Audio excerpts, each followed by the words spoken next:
Autre titre de ce journal, cette mobilisation contre le cancer du sein, le mois d'octobre. Et vous le savez, le mois de la mobilisation à ce cancer le plus fréquent chez les femmes. Il faut savoir que plus la maladie est détectée tôt et plus la durée de soins sera réduite et les chances de guérison augmentées. Nous avons suivi Rizlen qui a remporté son combat contre le cancer. Son portrait avec Leila Kimzarouel.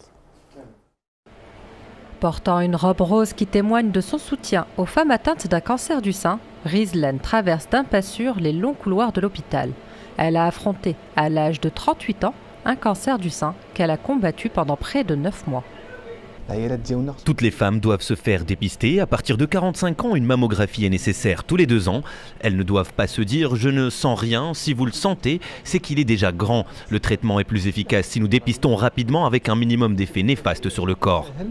Après le diagnostic, l'appréhension et la dépression sont monnaie courante. Le soutien psychologique apporté par la famille, les proches ou encore les spécialistes est un véritable atout dans le traitement du cancer du sein.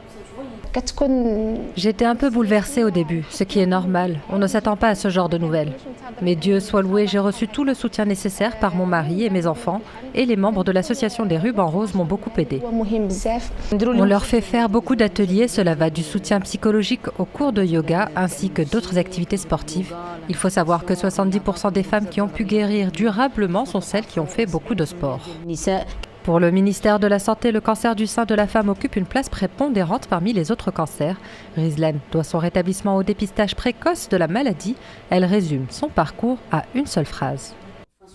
Je suis une combattante, une guerrière et j'ai appris à me battre avec ce cancer et à vivre avec. La Rizlen d'aujourd'hui est meilleure que celle d'avant la maladie. Vive la vie.